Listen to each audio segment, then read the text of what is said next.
Well, I bought a Max 2, and yeah, I tested it out. I mounted it to my motorcycle on this side and the other, so I've got a lot of test clips. Welcome back to Creative Reality, my friend. Today, I'm going to show you how I edit those clips in Davinci Resolve.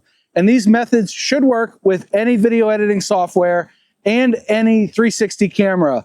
The only thing that might be different is we're going to use the GoPro Player App instead of Insta360 Studio or DJI's app, whatever. But generally, you should be able to extrapolate. Yes, I think that's the right word, what you need from it. So let's get in the studio and I'm going to download this footage. We're going to take a look at it together and I'm going to show you how to edit it. Let's go. So one of the things that happened when I bought the Max 2 was that the higher resolution, the 8K that it records, means that Reframe 360 wasn't giving me the fidelity and video quality I was looking for. And using GoPro's reframing plugin in Resolve is kludgy at best. It only works in the Fusion page and it requires a lot of stuff and it gives me flashing screens. I spent hours on it and I couldn't get it to work right, so I ditched that. And I came up with a new editing workflow that I think you're gonna like, and it will save you some time, and it may take up a little extra storage, but let's dive into the GoPro Player App first, and then we'll go into Davinci Resolve and show you how to use those files. So here we have my file structure. I keep all my originals in the originals folder underneath the camera inside the video folder. So it's a video folder, then a camera folder, and then in this case, originals and reframed. Reframed is going to be any files that came out of the GoPro Player App in my case, or Insta360 Studio in yours, or whatever DJI's app is called. But this file structure is sort of important because it makes it a lot easier to organize all of your files. And inside the originals here, you can see I've got like 10 clips from that ride that I mentioned at the intro. But I'm going to move that off screen, and here we have the GoPro Player App. And I'm going to start by dragging a file in. And voila, I'm in a parking lot and you can see all the detail. It's very clean. I can use my left mouse button to drag the footage around. And notice up here, we're on 360. This icon on the right is our keyframe icon. This is how we're going to do the reframing. The first thing we want to do is uncheck direction lock. This is a camera mount that is solid and it's not moving around. Like if I had the camera on a selfie stick and it's moving around like this, okay, you might want to keep direction lock on, but you can play with it. You can see what direction lock does as you play through the video, but in my case, I want to leave it off. Again, it's going to be a personal preference sort of thing or how your mount is set up. Down here, we have a trim icon and we've got a capture icon. You can click on this to capture a still and it'll get saved into a folder on your hard drive. This clip is 2 minutes and 18 seconds long, so that's what that information tells you. And you can press the spacebar or the play icon down here. Spacebar will pause and play the video, but there's no shortcut for the keyboard to create a keyframe that I'm aware of. But once we have our direction lock unchecked, the next one is horizon level. That's what the camera sees, but it has built-in technology to level the horizon, so I do that and I leave anti-shake on. You can re-level, roll, and zoom here, or you can use your mouse wheel to zoom in and out. So as you drag up and down, it's going to create like a tiny planet, and then you can modify that however you need, right? We can get all sorts of crazy stuff done, and you can zoom out and do the whole tiny planet thing there. We're going to kind of reset. There's also no reset in here, and I'm kind of displeased by that. I could really use a reset, just set it back to no modifications, just, you know, the basic footage. But I haven't found that yet. Hopefully they add that in the near future. GoPro, are you listening? Okay, so enough preamble. We can ignore this. This is just full screen. I haven't seen any GoPro player tutorials online, so this is kind of serving as one. But we need to blast through it, right? We got to get to Resolve. So now this is our starting point. We're going to go ahead and click on our keyframe icon, and hopefully nothing changed. We're good. We've got our timeline at the bottom. We can drag through, and you'll see that things move, right? Well, we need to keyframe some of this, so let's do that. It's pretty easy. We're going to ignore the trim mode. We're going to ignore the rotate or roll mode. But this is our starting point. This is where we want to go. So I'm going to press the space bar and the video is going to start playing. And this one's easy because I've got the audio and I can hear what's going on. And I could sync it up with other cameras if need be. So it's this one's an easy case where I know what to reframe. We're going to handle more difficult reframing later. But right there, I want to go back to 17, and I'm going to click on this blue icon, and it's going to change it to a pencil. And if you click on the pencil icon, it gives you the option to delete it and change the lens correction. You can go full-on fisheye. That's a pretty cool look, actually. Or you can stretch it back out, and that's not a good look.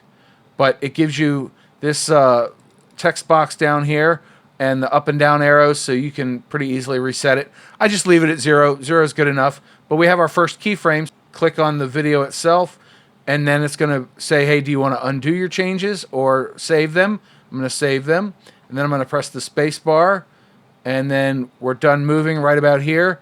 Notice that this has changed to a blue icon again. We're at 21 seconds, but prior to that, when it's overlapping, you still have the pencil icon. So it only lets you do keyframes every so often.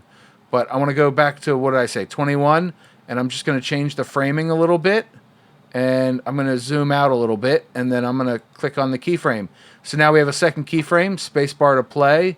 We're moving it again. So we're done there. I'm going to click on the keyframe icon and change it, and then click the check icon. You can do it either way. Either way works. And now I'm going to blast through the rest of this video and show you when I'm done. All right, so now I'm done, and you can see I've got some more keyframes on here. Things move around. Yay, it's awesome. I'm done with the reframing for this one. So I'm going to click export, and here we get a bunch of options. If you don't see those options, click on advanced options. 4K is the resolution. You don't want to go below that. You can actually do this in Cineform, but I didn't find much of a difference between that and HEVC, so I recommend HEVC, especially given the steps that we're going to follow later. And H.264, no thanks. It's not. It doesn't change the quality, but it does make the files a lot bigger. And you want to make sure that your bitrate is maxed out, and I want the 10-bit color depth because I'm a snob.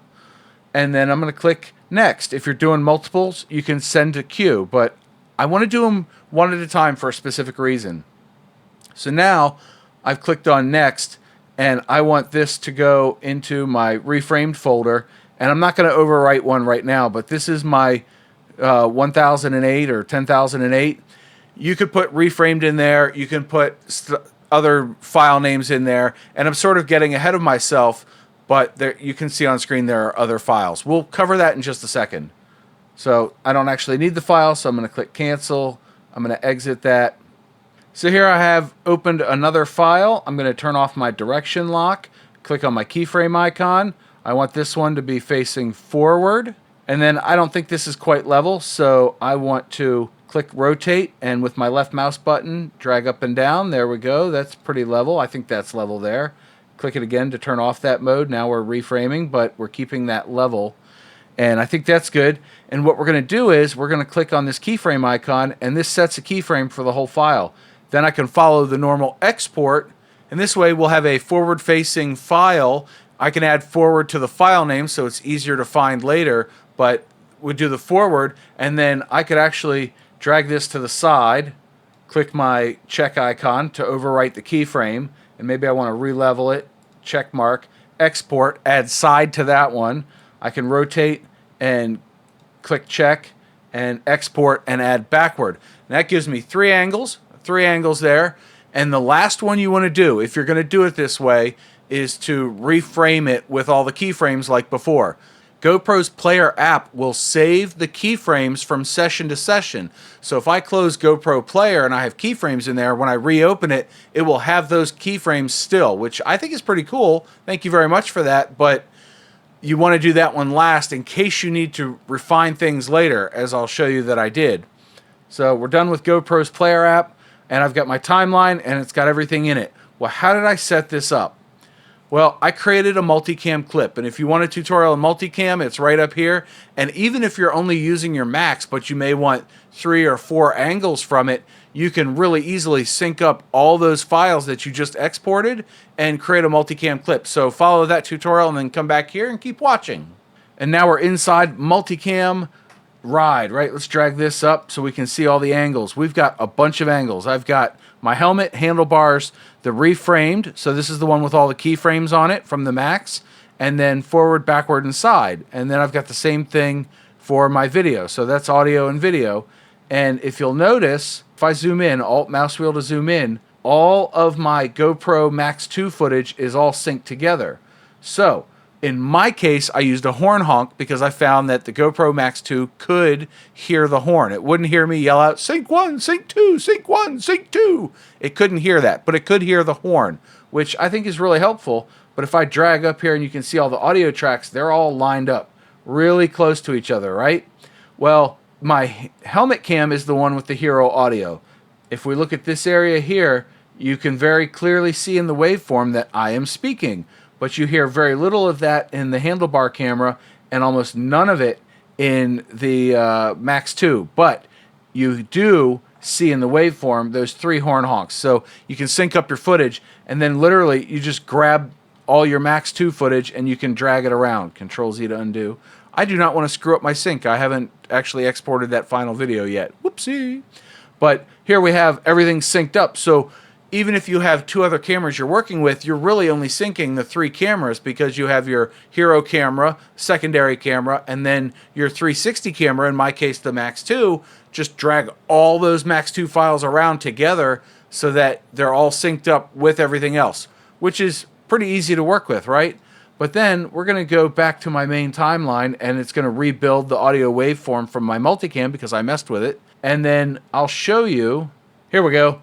This is the start of the clip where I just wanted to show an animated camera angle. So I've got this Toyota RAV4 or something that I want to track through the footage, and you'll see that I tracked it through the footage. Well, when I started this, I hadn't reframed that clip. That was the clip we looked at earlier, but now it's in a multicam clip. How do we figure out which of the 360 camera clips it is so that we can then go back and reframe that and replace that file? Let me show you that. So I'm going to click on my clip, and I'm going to right click on it, and I want to go to flatten multicam clip, and you can choose either one of these. I haven't done any color grading, and it tells you what file it is. So there it is right there. It's 10,010. Or there's a slicker way to do it, Control Z to undo. With the multicam clip selected, press the F key. It brings up this here, but Alt F, and we find it over here in our media pool. But then when I go to multicam ride, you'll notice that things are a little bit grayed out. Alt mouse wheel to zoom out, you'll see that right here, this is the part of the clip that needed to be reframed, right? So what we can do is we can see where the start of the clip is, 526, and then the start of the in and out point is 536. So I now know that between 10 seconds and, where's the end? 539. So there's a 3-second window that we need to go into GoPro Player, reframe, and then re-export. Anyway, I found this to be very helpful with speeding up my editing workflow and keeping all the image quality that we could ever want, because you're getting it basically from the horse's mouth, or GoPro Player's mouth in my case. That's really important to me. I want the highest fidelity, the highest video quality I can get. And this workflow allows me to do that. Now, I will tell you, if you go export the file and come back to Resolve, it may or may not crash on you. I had it crash several times when I was going through this video and I was going back to GoPro's Player App and reframing things and then coming back in. I was not pleased with that, but you can basically do it, let Resolve crash, or close Resolve before you touch that file and reopen it, and it will pick up the new file. If you have any Fusion effects that use that, you're going to want to delete your render cache. So let's go take a look at how to do that. Under Playback, delete render cache. I chose all. You could select the clip and click selected clips and do that, but I just chose all because it's easier, and let the computer rebuild the stuff. It's just storage, right? But that makes it really easy to come in and replace the files and get the reframing done for just the parts that you need. And I think that's really helpful. So that is my new 360 editing workflow. It doesn't take very long at all to generate those flat files from 3 or 4 or 5 camera angles and then incorporate those into a multicam clip and get them synced up. I was a little worried about that, but I tried it out before I wanted to share it with you. So I know it works, and I know it's fairly easy once you've done it to keep track of everything. The file names are very important, and then dragging them in and just holding them together to sync them up is very important. And then once you're editing, it's just like having a whole bunch of more cameras sitting around, which I think is really cool. Like, you know, I've got one camera, but I've got 4 angles from it, and I think that's really neat. And then going back to fix the little things is pretty easy with the steps I showed you earlier. So I hope you liked this video. If you did, boop the like button, consider subscribing, ask a question about Resolve down below in the comment section. And until next time, I hope you're having a great day. Go check out this video next, and I'll see you there. John out.